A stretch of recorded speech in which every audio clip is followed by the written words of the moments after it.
John Wayne, o eterno ícone do cinema americano, deixou uma marca indelével não apenas por seus papéis lendários, mas também pelos momentos profundamente comoventes de seus últimos dias. Suas últimas palavras tocaram o coração de seus entes queridos e revelaram um lado doce e terno do homem que o mundo conhecia como The Duke, um lado que poucos realmente chegaram a conhecer. A construção de uma lenda, de Marion Morrison a The Duke. Antes de ser conhecido como The Duke, antes mesmo de cavalgar pelos desertos em épicos faroestes ou pronunciar discursos comoventes em dramas de guerra, John Wayne era Marion Robert Morrison, um garoto do interior de Iowa que se tornaria um dos rostos mais reconhecíveis da história do cinema americano. Nascido em 26 de maio de 1907, em Winterset, Iowa, Wayne era o filho mais velho de Clyde Leonard Morrison, um farmacêutico, e Mary Molly Alberta Brown. Sua herança familiar era uma mistura de ascendência irlandesa, escocesa e inglesa. Quando Wayne tinha apenas 6 anos, sua família mudou-se para a Califórnia em busca de melhores oportunidades, após a saúde de seu pai começar a declinar e o trabalho tornar-se escasso nos anos turbulentos que antecederam a Grande Depressão. Eles se estabeleceram primeiro na cidade desértica de Palmdale, no Mojave, antes de se mudarem para Glendale, um subúrbio de Los Angeles. Foi ali, no sul da Califórnia, que a vida de Wayne começou a se inclinar em direção ao mundo de Hollywood, ainda que de forma sutil. No bairro, ele era conhecido como Little Duke, porque sempre estava acompanhado de seu cachorro Airedale, chamado Duke. O apelido pegou. Na verdade, ele dizia preferir ser chamado de Duke, em vez de Marion, um nome que achava estranho e formal demais. Wayne frequentou a Glendale Union High School, onde se destacou tanto academicamente quanto nos esportes. Era uma estrela no campo de futebol americano e também presidia a Sociedade de Latim, demonstrando desde cedo carisma e liderança. Seu talento esportivo lhe garantiu uma bolsa de estudos na University of Southern California, USC, em 1925, onde jogou sob o comando do lendário técnico Howard Jones. Na USC, ingressou na fraternidade Sigma Chi e iniciou o curso de Direito, sonhando em um dia se tornar advogado. Mas o destino tinha outros planos. Em 1926, um acidente de body surf em Newport Beach quebrou sua clavícula e encerrou sua carreira atlética. Com a perda da bolsa e crescentes dificuldades financeiras, Wayne abandonou a faculdade e começou a trabalhar em estúdios de cinema locais para sobreviver. Por meio de conexões da USC, especialmente com o técnico Jones, que tinha laços na indústria cinematográfica, Wayne conseguiu um emprego na Fox Film Corporation. Começou como assistente de produção, movendo móveis, montando cenários e aprendendo as duras realidades do trabalho nos bastidores. Apesar de ter começado atrás das câmeras, sua estatura imponente e aparência marcadamente americana chamaram a atenção do diretor John Ford. Ford tornou-se seu mentor e teria um papel crucial na construção da persona de Wayne nas telas. O jovem ator começou a aparecer em pequenos papéis não creditados em filmes mudos, como Brown of Harvard e The Dropkick. Nessa fase, ainda era acreditado com seu nome de nascimento, Duke Morrison. Em 1930, o diretor Raoul Walsh deu a Wayne seu primeiro papel principal no épico faroeste The Big Trail. Foi então que o executivo da Fox Studios, Winfield Sheehan, decidiu que o jovem ator precisava de um novo nome, algo que ressoasse com o público americano. Surgiu assim John Wayne, inspirado no herói da Revolução Americana, Anthony Wayne, embora o próprio ator não tenha tido voz na escolha. Tudo bem, ele teria dito, se é isso que vai me dar trabalho. Apesar da ambição de The Big Trail, filmado tanto em 35mm quanto no experimental formato 70mm grandeur, o filme fracassou nas bilheteiras. Como resultado, Wayne passou quase uma década atuando em faroestes de baixo orçamento da chamada Poverty Row, chegando a participar de até 8 filmes por ano. Eram títulos em sua maioria esquecíveis, mas que lhe permitiram lapidar seu personagem. O homem de ação de fala lenta, expressão séria e moral inabalável. Então veio o ponto de virada. Stagecoach, dirigido por John Ford. No papel do Ringo Kid, Wayne teve sua primeira grande oportunidade diante do grande público. Seu carisma, presença marcante e autenticidade conquistaram a imaginação americana. O filme foi um enorme sucesso e indicado a 7 prêmios da Academia. A partir daí, John Wayne não era apenas um ator, era um símbolo. Durante as décadas de 1940 e 1950, Wayne tornou-se um dos maiores nomes de bilheteria do mundo. Filmes como Red River, The Searchers e The Quiet Man transformaram-no em um nome presente em todos os lares.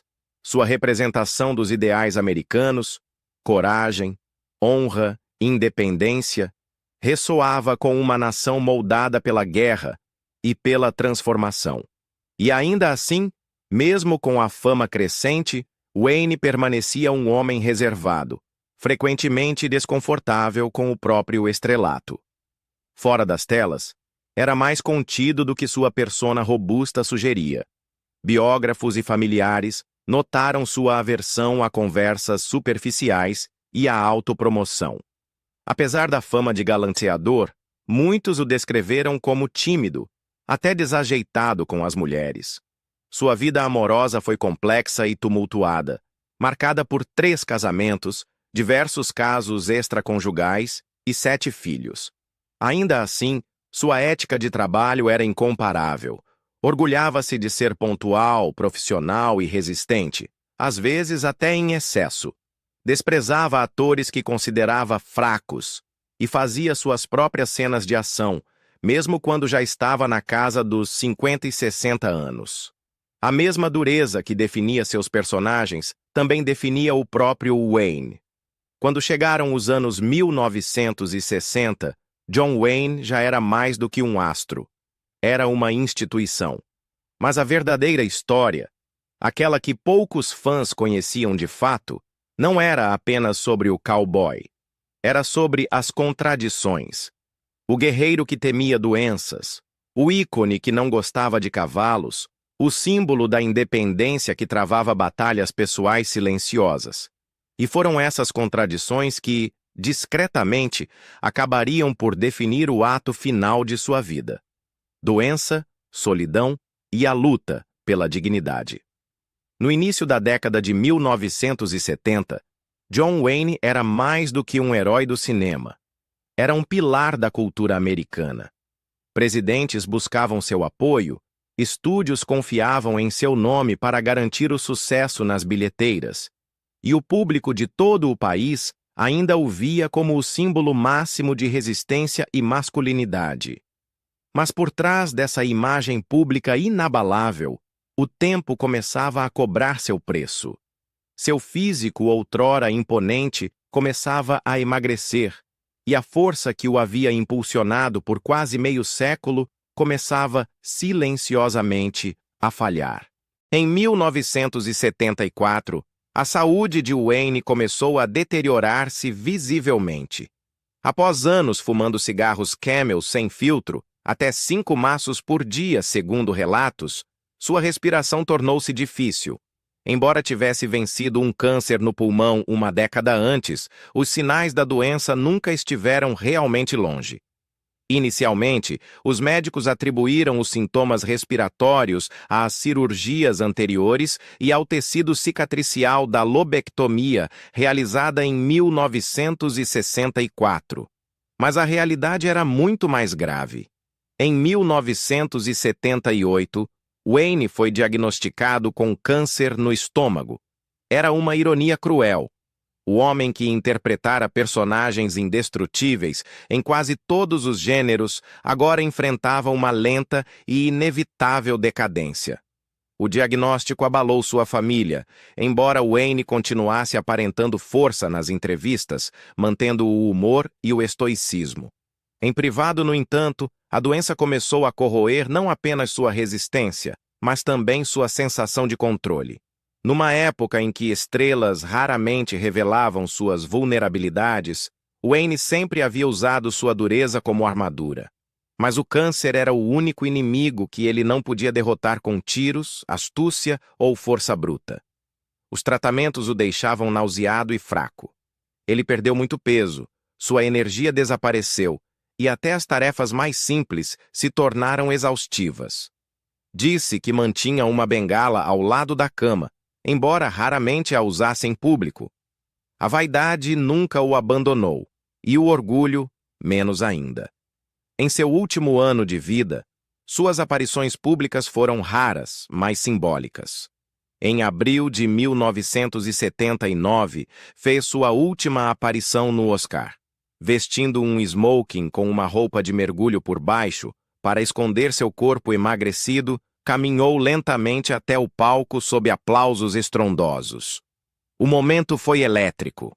O cowboy da América havia retornado, ainda que brevemente, e todos sabiam que poderia ser a última vez. "Estou muito feliz por poder dar uma caminhada até aqui esta noite", disse ao público com um sorriso. "O Oscar e eu chegamos a Hollywood quase ao mesmo tempo. Ambos estamos um pouco desgastados, mas ainda estamos aqui." Era o Wayne clássico, áspero, irônico e desafiador diante da morte. Mas por trás da piada havia um homem que se preparava para se despedir. O que poucos sabiam naquela noite era que ele havia feito uma sessão de radioterapia poucas horas antes. De volta para casa, e mais tarde no hospital, Wayne começou a refletir. Não apenas sobre a vida, mas sobre o que poderia vir depois. Embora tivesse sido criado como presbiteriano, a fé nunca desempenhou um papel central em sua vida adulta. Ele mesmo certa vez brincou, chamando-se de presbygoddamnterian. Mas com o tempo se esgotando, memórias de seu amigo e mentor John Ford começaram a retornar. Ford, que havia falecido em 1973, encontrou paz na fé católica em seus momentos finais. Essa imagem ficou gravada em Wayne. Em 14 de maio de 1979, seu filho Michael, que se tornara seu braço direito nos negócios e um de seus confidentes mais próximos, perguntou se ele gostaria de receber a visita do arcebispo Marcus McGrath. Wayne aceitou sem hesitar. O encontro foi breve, silencioso e profundamente pessoal. Durante a conversa, Wayne prometeu que chamaria um padre quando chegasse o momento. Para um homem que nunca fora muito espiritual, foi um passo monumental. Uma rendição simbólica não à fraqueza, mas à paz. 2 semanas depois, o momento chegou. Wayne entrava e saía da consciência, alternando momentos de lucidez. Em 9 de junho, seu filho Patrick estava ao seu lado. A dor era incessante. Com uma ternura que o surpreendeu, Patrick se inclinou e sussurrou: "Chamamos o padre agora, pai?" Houve uma pausa. Então, com clareza, Wayne respondeu: "Sim, acho que é uma boa ideia." Foi chamado o capelão do UCLA Medical Center, Padre Robert Curtis. Ele realizou um batismo condicional e administrou a extrema unção. Wayne, embora quase inconsciente, recebeu os sacramentos com a mesma compostura estoica que tantas vezes exibira nas telas. Mas desta vez, sem roteiro, sem refilmagem. Era real. E ele estava pronto. Nos dias finais, Wayne falou pouco. Sua respiração tornou-se irregular, sua força desapareceu, e seu tempo chegava ao fim. Para um homem que controlava cada detalhe de sua vida cinematográfica, agora ele entregava as rédeas, ao destino, à fé e às pessoas que mais o amavam. O que talvez ele não tenha percebido é que sua vulnerabilidade nesses últimos momentos se tornaria tão icônica quanto os pistoleiros e generais que interpretou. Porque nesses atos finais, ao buscar conforto espiritual, ao pronunciar palavras de amor, ao aceitar ajuda, John Wayne demonstrou um tipo de coragem que nenhum filme jamais conseguiu capturar: a coragem de ser humano. As últimas palavras e o quarto, onde tudo aconteceu.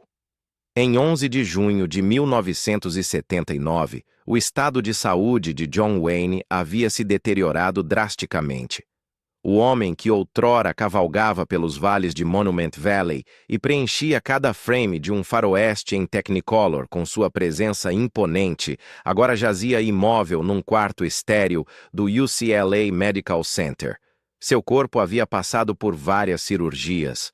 Parte de um pulmão fora removida, seu estômago devastado pelo câncer, e o que restava de sua força já havia sido entregue, lentamente, à doença que o silenciava.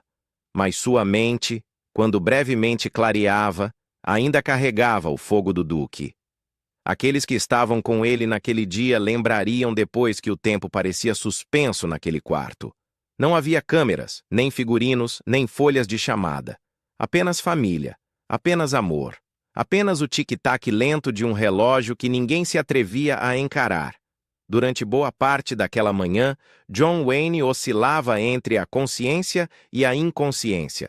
Sua respiração era difícil, cada inspiração mais rasa que a anterior. Ainda assim, no meio dessa névoa, experimentou o que os médicos descreveram como uma breve janela de lucidez. Aquele último momento de clareza que muitas vezes precede a morte. E durante essa janela, ele olhou ao redor. Reconheceu rostos. Sua companheira de longa data, Pat Stacy, que começara como sua secretária e se tornara confidente e parceira nos últimos anos, estava ao seu lado. Ela perguntou baixinho: "Você sabe quem eu sou?" Wayne virou a cabeça, sua voz fraca, mas inconfundivelmente terna. "Claro que sei quem você é.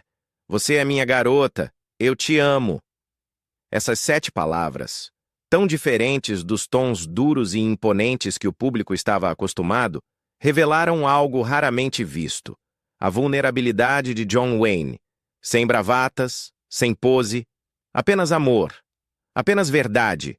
Sua filha Aissa, com pouco mais de 20 anos na época, segurava firmemente sua mão. A imagem do pai, fisicamente reduzido, mas espiritualmente intacto, era quase insuportável. Ela crescera vendo-o interpretar titãs nas telas. Homens que nunca hesitavam, nunca vacilavam, nunca morriam.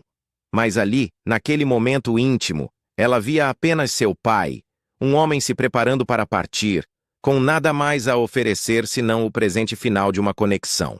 Enquanto ela permanecia ao seu lado, a respiração de Wayne tornava-se mais lenta. Depois, irregular. Aissa apertou sua mão. Não queria que ele partisse sem saber que era amado, sem saber que não estava sozinho.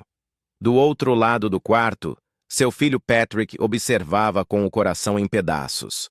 Michael, o primogênito, que administrara grande parte dos negócios do pai, também estava presente, lutando contra as lágrimas, enquanto o pilar da família Morrison se apagava lentamente.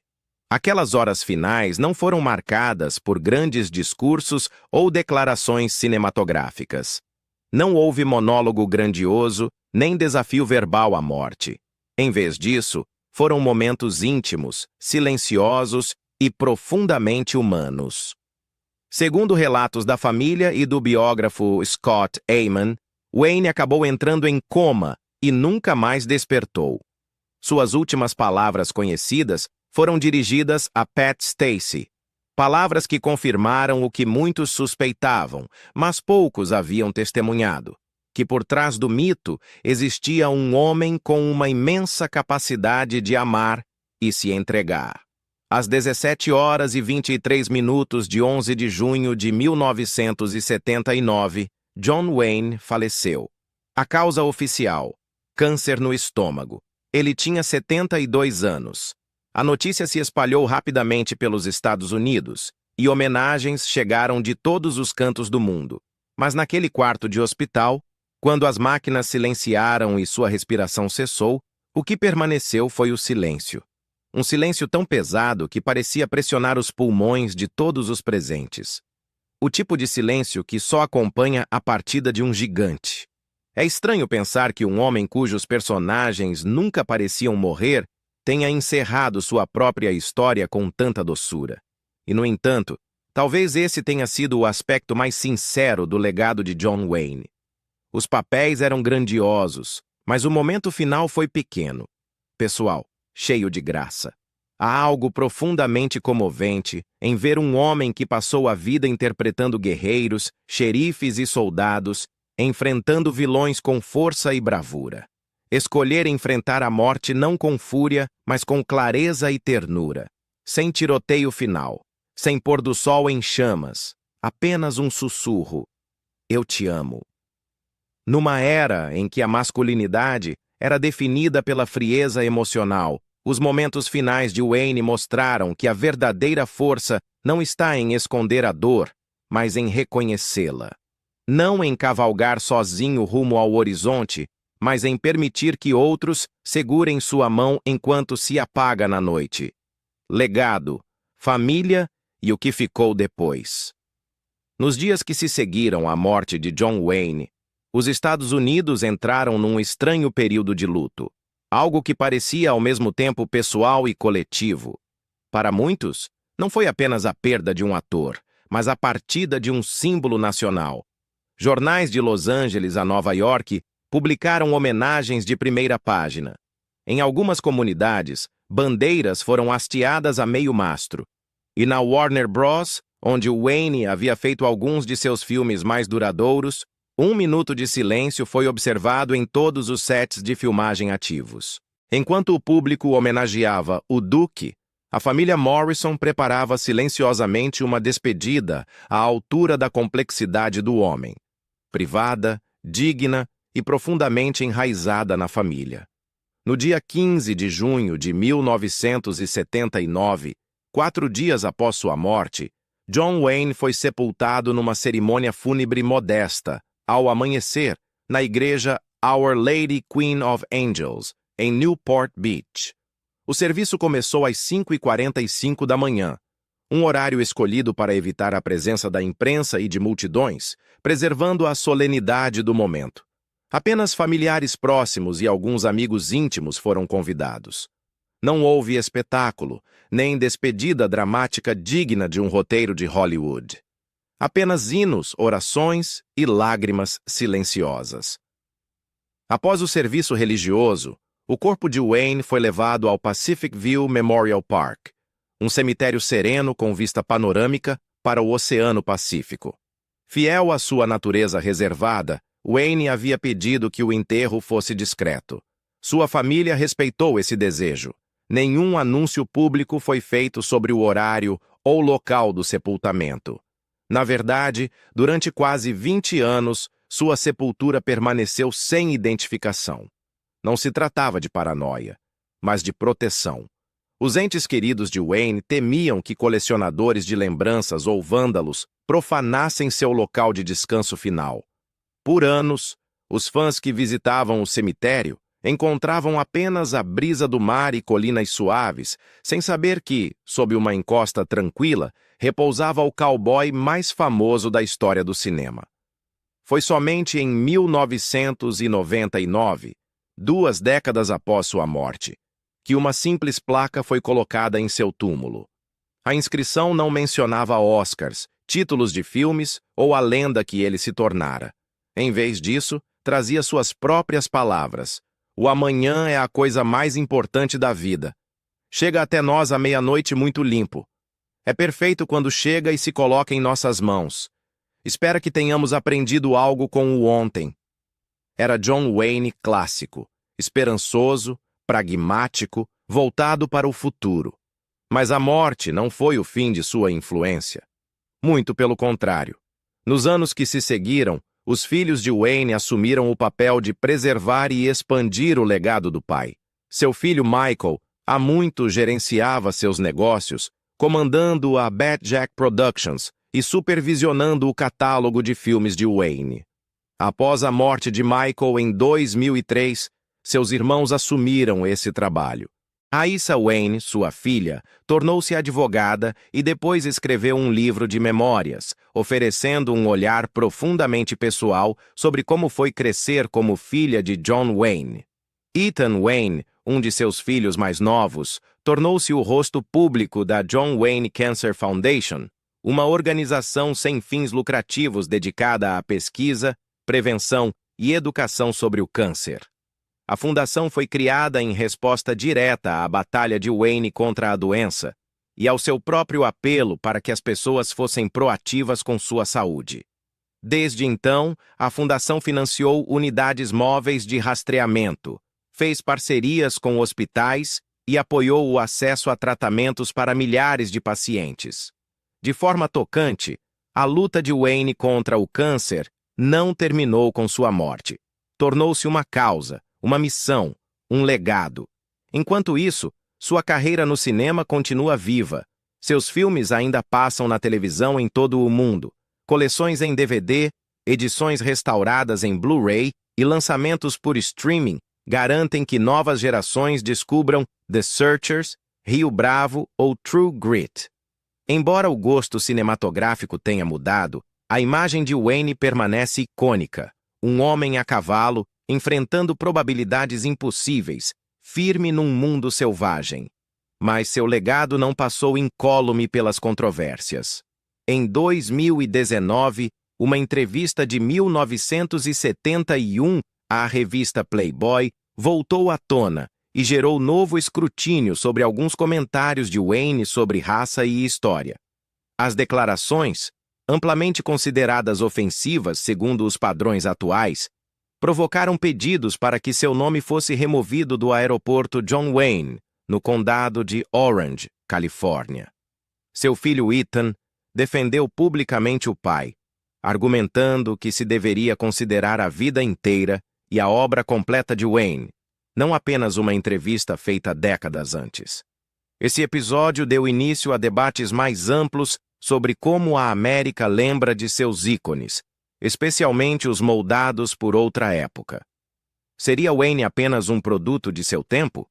Ou haveria uma falha mais profunda no mito que o país construiu em torno dele?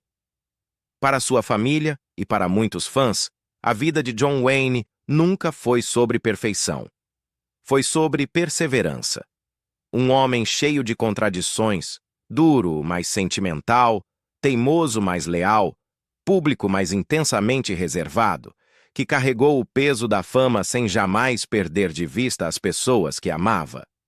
Talvez a visão mais clara do verdadeiro caráter de John Wayne não tenha vindo por meio de uma lente ou da tela, mas sim naqueles momentos finais no hospital.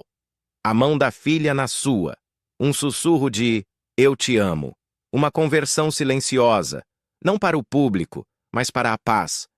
John Wayne viveu uma vida cheia de turbulência, desde papéis heróicos nas telas até batalhas reais contra a doença. Suas últimas palavras não foram apenas uma despedida, mas um poderoso testemunho de seu amor pela família e de um profundo despertar espiritual. O legado que ele deixou será para sempre lembrado nos corações dos fãs ao redor do mundo. O que você acha das últimas palavras de John Wayne? Compartilhe sua opinião nos comentários abaixo.